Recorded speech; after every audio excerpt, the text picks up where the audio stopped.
Começa aqui mais um conselho consultivo. Maria Luísa Albuquerque diz que a confiança tem de ser recuperada e que o governo grego tem de dar provas de empenho. Declarações da Ministra das Finanças no final do Eurogrupo, ontem à tarde, onde se começou a trabalhar num empréstimo ponte para a Grécia que deve superar os 8 mil milhões de euros.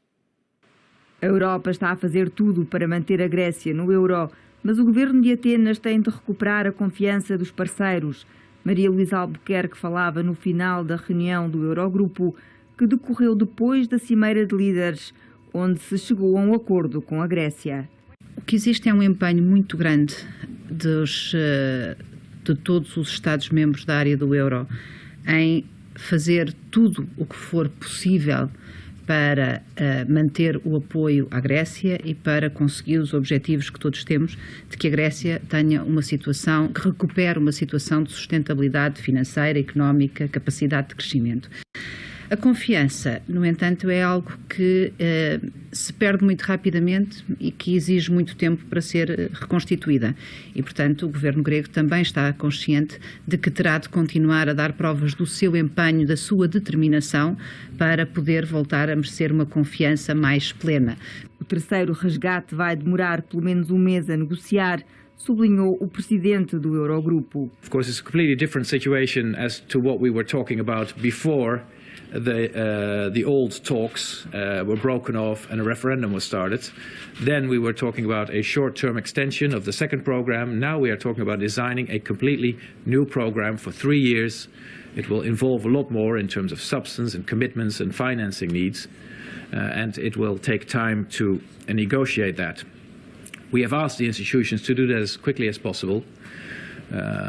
But it will probably be closer to 4 weeks than 2 weeks. Entretanto, um grupo de trabalho ficou de avaliar o empréstimo ponte que terá de ser concedido à Grécia para que o país consiga satisfazer os compromissos financeiros deste ano. Só em julho, o governo de Alexis Tsipras tem de amortizar 7 mil milhões de euros. It needs to be done very quickly, so hopefully we can reach it already in the coming days. But now it's really for a working group to assess different options, also different legal and political obstacles which different options are facing, and to find the right way forward. O grupo técnico vai definir o montante e a origem do financiamento, um processo que não será fácil. O Reino Unido já fez saber que o dinheiro não pode vir do Mecanismo Europeu de Estabilidade.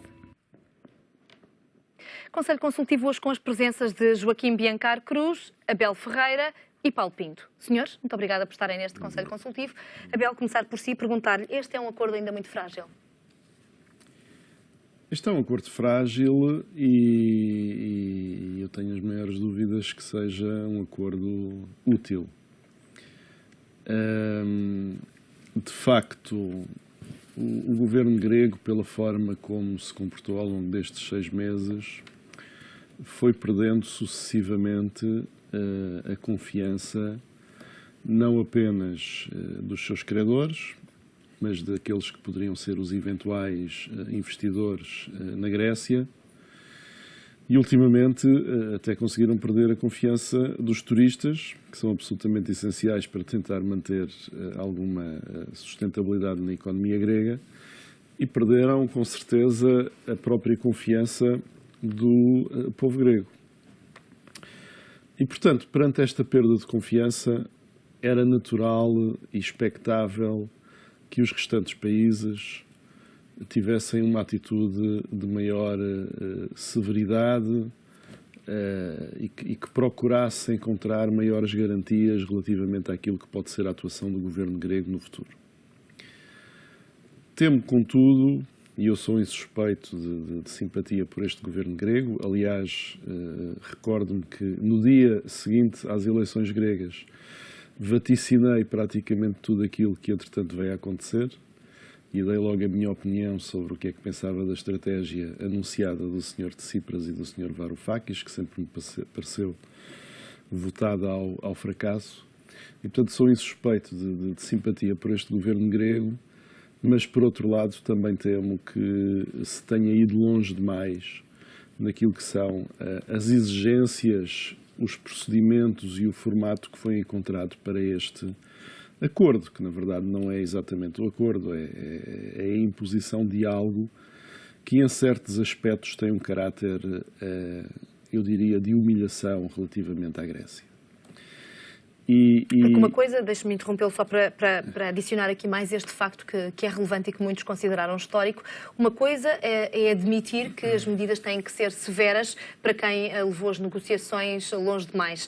Outra coisa é admitir-se pela primeira vez, sem nenhum pudor, num documento oficial, que a Grécia poderia sair da zona euro. Ou seja, acontecendo com a Grécia, pode acontecer daqui para a frente com qualquer membro. Mas esse ainda é um problema diferente. Ou seja, não me parece que admitir a possibilidade de a Grécia sair do euro seja em si só um aspecto humilhante para a Grécia, mas parece-me que existem aspectos deste acordo, designadamente naquilo que tem que ver com a própria criação deste fundo, que vai ter de gerir e desde logo transformar em dinheiro um conjunto muito alargado de bens do Estado grego. Julgo que há aqui aspectos de humilhação que deviam ser evitados, porque a severidade não deve ser confundida com um castigo que muito provavelmente vai fazer com que amanhã este acordo não passe junto, quer dos políticos, quer do povo grego, e, portanto, estamos com uma fantasia de um acordo que, se calhar, pode não durar mais do que 2 dias. Muito bem. A sua opinião também sobre este acordo? Muito se disse sobre ele. Acrescentar aqui algumas palavras, são palavras duras e fortes. Humilhação, capitulação pública da Grécia. Parece-lhe que as palavras são exageradas ou cabem bem aqui? Não, cabem, porque não foi, isto foi um acordo que não foi bom para nenhuma das partes. Eu tinha dito aqui a semana passada que íamos ter um debate entre a dividocracia e a democracia.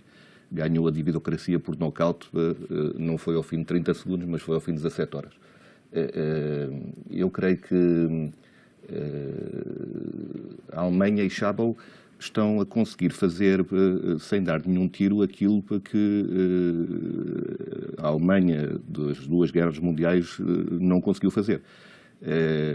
E nesse sentido eu acho que estamos a criar aqui um problema, porque se não me surpreende termos chegado a um acordo, há 5 meses para que eu esperava que este acordo acontecesse, surpreende-me as condições em que se chegou a este acordo, porque pela primeira vez eu vislumbro que possa haver uma cisão na Europa entre aquilo que é a Europa do Norte e aquilo que é a Europa do Sul, porque na realidade já não existe Europa nenhuma. Falamos de um Eurogrupo que, em termos jurídicos, creio que não tem estatuto nenhum, parece que manda na Europa. Falamos do Sr. Schabel, que é um senhor de cadeira de rodas que manda mais do que a chanceler Merkel. Estamos a falar mais uma vez do Eurogrupo, esquecendo que a Europa tem mais 9 países, pelo menos, do que os países do Eurogrupo, e não se fala desses países. Portanto, a Europa de hoje é já uma manta de retalhos que, com o devido respeito, enfim, para aqueles que recebem dinheiro ainda pode ter alguma validade, para aqueles que pagam também já não vejo qual será o interesse. E vamos começar a vê-lo isso muito brevemente. Sublinhou aí uma coisa que me parece importante, e sendo uma coisa que as pessoas já aceitam, nem todas percebem muito bem a explicação. Porquê que a Alemanha manda mais que os outros? Porquê que a Alemanha manda tanto? A Alemanha manda por causa da percepção. E o que é curioso é que, por exemplo, neste resgate entre França, Espanha e Itália, mais de 50% do resgate é suportado por estes 3 países. Nem tão pouco é pela Alemanha. O problema é que estes 3 países não estão exatamente com as mesmas dificuldades da Grécia, porque ainda não se percebeu essas dificuldades, mas já estão no bom caminho para ter exatamente os mesmos problemas que a Grécia. E se fosse a França no lugar da Grécia, conseguiria algumas das condições que a Grécia não conseguiu? Eu creio que essa também é uma das mensagens que nós temos tido ao longo destes últimos meses, é que a dimensão conta.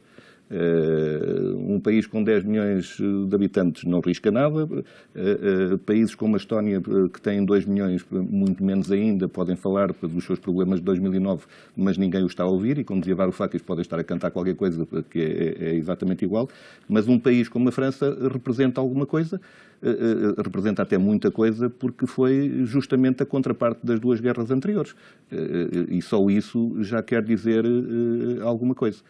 Eu creio que o problema que nós temos deste acordo, enfim, e veremos se é efetivamente um acordo, porque os bancos ainda não estão a funcionar, porque no meio da informação ou desinformação que tem vindo a público, sabemos só que o Mecanismo Europeu de Estabilidade vai ter que emitir 25 mil milhões, e eu creio que ele até agora só emitiu 2 mil milhões, não sei se por falta de subscritores, se porque não teve tempo ou capacidade para emitir mais. E, portanto, há aqui uma série de dúvidas práticas que, enfim, que vêm confundir. E eu creio que todo este processo tem muito de confusão. Confunde-se questões morais com questões práticas, com questões políticas com questões económicas. As questões políticas com as questões económicas, e nada disso é efetivamente bom para a época civilizacional que nós estamos a viver neste momento. Entrando um pouco mais naquilo que é o acordo e naquilo que são as medidas, Joaquim, perguntar-lhe, porque já houve muitas pessoas que admitiram que nem os próprios credores acreditam muito neste acordo e nestas condições que impuseram à Grécia. Acha que estas medidas que lhes foram propostas são efetivamente as medidas que vão pôr a Grécia no caminho do crescimento e do pagamento sustentável da dívida? Ninguém acredita numa solução verdadeira para a Grécia neste momento. A situação é extremamente delicada. Se fosse do ponto de vista técnico ou económico, a Grécia já estava completamente fora do euro, na minha perspectiva. Portanto, a Grécia mantém-se por uma questão política, meramente política. E depois repare que neste acordo, e isso nunca aconteceu, por exemplo, com Portugal e com a crise económica que Portugal teve e com aquilo que teve que enfrentar, por exemplo, com a Troika e com as entidades europeias e internacionais como a FMI, há um conjunto de medidas que se fala do IVA, das pensões, eventualmente o processo de Código Civil, entre outras, a abertura do comércio, mais privatizações, enfim. Mas depois há outro pacote de medidas que aí é que é impressionante, de confiança. São as chamadas medidas de confiança. Ou seja, ainda hoje, a crise grega, que foi uma crise que foram encontrados alguns números, até muito bem escondidos por grande banca internacional americana, que dava-lhes consultoria ao Estado grego, e que esses, ainda hoje, quer dizer, uma das medidas é para que haja credibilidade na estatística grega, para que as medidas europeias sejam verdadeiramente adotadas e as resoluções europeias não sejam só ir ao Parlamento, mas que sejam efetivamente colocadas na prática. Há um conjunto de reformas que não lembra, quer dizer, que nós fomos fazendo com todos os defeitos que temos, com todos os erros, com tudo, mas há um conjunto de medidas que Portugal foi adotando ao longo dos anos que os gregos não adotaram, medidas básicas, e muitas delas já foram aqui 20 vezes referidas, desequilíbrios na parte da carga fiscal, ineficácias tremendas e irrisórias e anedóticas que foram mantendo essas distorções económicas no país ao longo deste tempo todo, não se adaptando às novas realidades que muitos, por exemplo, que vieram muito mais tarde, do Bloco de Leste, ex-países, que adotaram muito mais rapidamente um conjunto de reformas na perspectiva da modernização da economia e política, que a Grécia não fez durante este tempo todo. Mas, no entanto, deixe-me só confrontá-lo com esta situação, porque está a falar aí de situações, algumas delas, pelo menos alguns sociólogos e economistas, atribuem a questões sociais e culturais que, de facto, unem alguns países do Sul num determinado comportamento, como unem os países do Norte noutro determinado comportamento. O que lhe perguntava é, em relação à austeridade, houve medidas que foram tomadas na Grécia, houve outras que não foram, mas as que foram tomadas, ainda assim, produziram efeitos, dizem, completamente diferentes daqueles que estavam estimados. Em relação, por exemplo, ao PIB, estimava-se que o PIB perdesse 6 a 7%, perdeu 25%. Ou seja, isto leva-nos a concluir ou não que nem sempre a mesma receita serve para todos os países. Mas é evidente que sim, e cada caso, quer dizer, toda a gente diz que cada caso é um caso, não é? E, portanto, aqui é evidentemente que também teremos algumas especificidades gregas que não poderão ser, evidentemente, idênticas à portuguesa, à espanhola, à italiana, à irlandesa, estes casos mais falados, mas repare que muitas vezes falamos aqui, a sensibilidade hoje que existe na discussão interna, política portuguesa, a responsabilidade que os políticos hoje têm, cada coisa que dizem, e o espelho que internacionalmente imediatamente há, não é? Quer dizer, por exemplo, estamos agora em período de eleições. Aquilo que temos dois partidos ou dois blocos que eventualmente são quem tem mais potencialidade para ganhar, não é? Um PSD-CDS e outro Partido Socialista. Aquilo que a oposição diz, nomeadamente liderada por António Costa, tudo o que diz, a toda a hora, ela é vista pelos investidores internacionais e de uma forma muito atenta por todos os players, que antigamente não era tão acompanhada como hoje é, com tanto interesse e com tanta responsabilidade. E, portanto, quando nós apelamos à responsabilidade de todos os players políticos, eu acho que na Grécia não houve. Sinceramente, acho que houve uma demagogia que também os prejudica. Quando a Abel refere, até o turismo, neste momento, está afetido. Portanto, nós não temos... repare que tecnicamente até nem se está a ver tantas manifestações assim agressivas, não tem havido ainda tumultos ou uma situação caótica de confronto na guerra. E, portanto, mas repare, esta imagem, até o turismo, que as pessoas quando vão daqueles dias, 10, 15 dias de férias, querem retirar da sua vida profissional, não querem ter paz, sossego, e querem ter um conjunto de ambientes. Querem ter dinheiro nas caixas de multibanco, querem ter um conjunto de conforto, não existe. Até isso prejudica. E, portanto, esta questão de que é evidente que as reformas internas, mas também há uma imagem internacional a manter de responsabilidade, que, sinceramente, eu acho que a Grécia não a deu. Não a deu e é factual. Quer dizer, toda a gente evitou o termo que colocaram, que era o Grexit, portanto, o êxito da Grécia. E quando disse a Alemanha, mas a Alemanha tem esta ponderação tão grande, não é só a Alemanha, é um bloco de países que, por acaso, a Alemanha até tem mais força, ou seja, o maior, mas é um bloco de países. A Finlândia não outros países então, querem exatamente que a Grécia, se não está bem, que saia imediatamente. E há um radicalismo, não é só da Alemanha, até se calhar são de alguns outros países que não se está à espera naquela reunião, pequenos e médios, que dizem, meus caros, nós estamos aqui todos a fazer um esforço, quer não quer, este dinheiro que está aí para vós, podia ir para o desemprego jovem, que é factual em todos os países, dos países mais desenvolvidos aos menos desenvolvidos. Este dinheiro para ir para a investigação científica, para combatermos um bloco industrial e científico que é o do asiático e dos Estados Unidos. Este dinheiro podia ir para outras situações, com outros, no fundo, com outros efeitos pragmáticos à economia do bloco europeu que precisa de crescimento e que não está aí, está aí para ali. Não é? E depois também vê outros blocos internacionais, como por exemplo alguns países, os tais países novos ricos do BRIC, nomeadamente as declarações do Brasil. Essa desistência da Grécia é ou não o fim do projeto europeu? Não, eu considero sinceramente que o projeto, eu tenho uma visão um bocadinho mais europeísta aqui que o Paulo, mas considero que o projeto europeu evidentemente que tem que ser mais desenvolvido. Eu sou muito pró um federalismo europeu, portanto, que essa é uma palavra um bocadinho arrepiante para alguns há uns anos, agora é menos, até porque depois está na prática estas situações, não é? Porque aquela conversa muito afrancesada que dominava este projeto europeu, temos que ir para um ponto de vista bem mais pragmático, porque depois estas situações, como situação de defesa, que agora se está a falar, não é?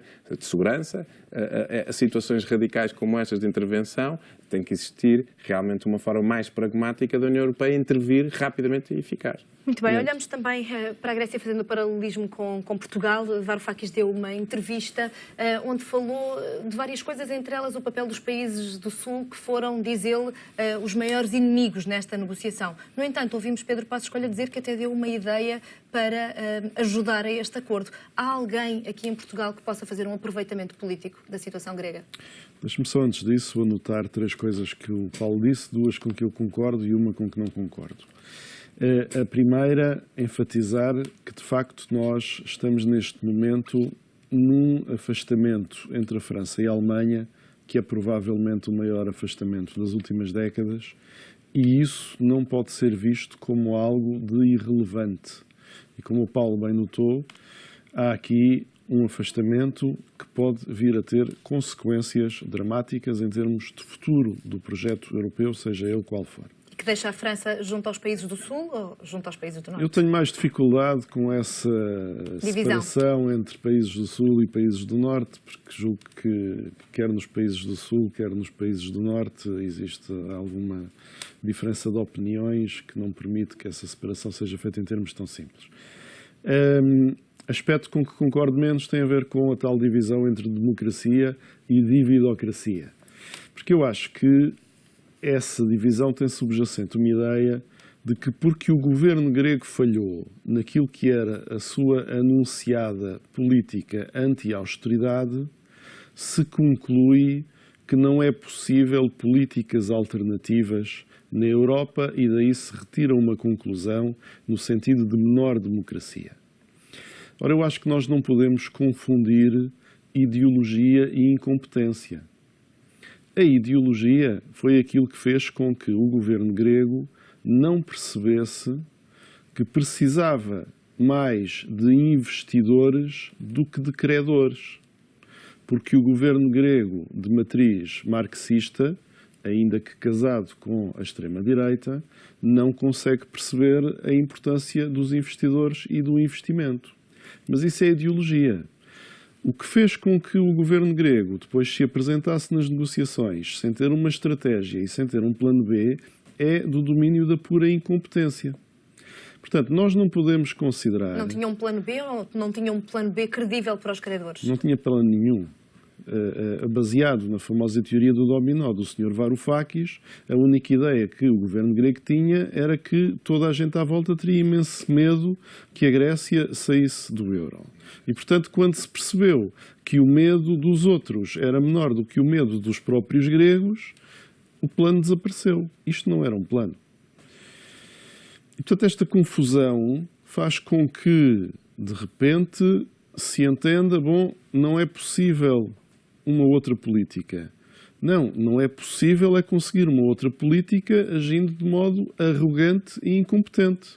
Mas isso não demonstra que não seja possível uma outra política, nem parece-nos legitima a considerar que todas as outras democracias, porque têm uma visão diferente da democracia grega, devem ser consideradas como a dividocracia contra uma coisa que chamamos de democracia. E agora um minuto para esta pergunta final relativamente à situação, Portugal. Portuguesa.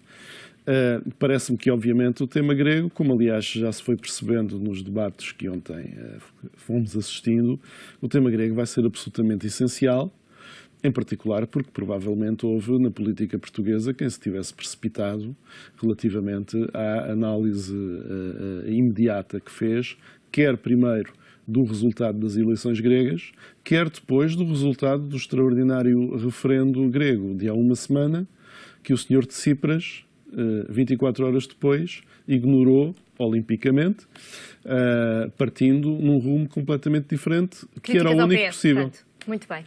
Paulo Pinto, a sua opinião também relativamente ao ponto de Portugal aqui nestas negociações? Eu gostava de acrescentar só que eu estou totalmente de acordo com aquilo que o Abel disse e eu só me exprimi foi mal. Quando eu fiz a divisão entre dividocracia e democracia, eu só queria dizer que na democracia é preciso dinheiro para sustentar a democracia. E, portanto, na dividocracia, quem tem uma dívida ou paga ou alguém assume o prejuízo. E isso é importante nos dias de hoje, porque os conceitos de democracia e de liberdade têm que ser revistos se não houver desenvolvimento económico. Era isso que eu queria dizer com aquilo que eu disse. Relativamente a Portugal. Relativamente a Portugal, há problemas gravíssimos. E quando eu digo gravíssimos é que a posição de Portugal, creio que neste Eurogrupo não podia ser outra. Nós temos que estar do lado daqueles que nos estão a conceder o crédito. E para que se entenda bem, apesar de estarmos já em época de eleições, se não fosse o auxílio do Banco Central Europeu, nós não teríamos as taxas de juros em que estamos, porque o nosso rating continua a ser lixo. E é bom não esquecermos isso. Portanto, mas uma coisa é estar do lado dos credores, outra coisa é assinar por baixo ou tentar ser ainda um pouco mais credor do que os credores. Estar do lado dos credores é aquilo que justamente faz esta diferença na dividocracia. É que nós estamos endividados, mas continuamos a dizer que pagamos. E isso é essencial para aqueles que concedem o crédito. Muito bem. Joaquim. Eu acho que, relativamente até às eleições... Passo Escolha ajudou ou não ajudou Não, neste acordo? Afinal. Pelos vistos, acho que sim. Há boa moda, Foi a ideia mesmo do portuguesa, Primeiro-Ministro? depois de muito cansaço, aquele espírito desenrasca português parece que facilita até ao mais alto nível da soberania portuguesa. Mas isso está no nosso sangue. Agora, relativamente àquilo que se passa para as eleições, mediante a Grécia, o que é a mensagem de coisas?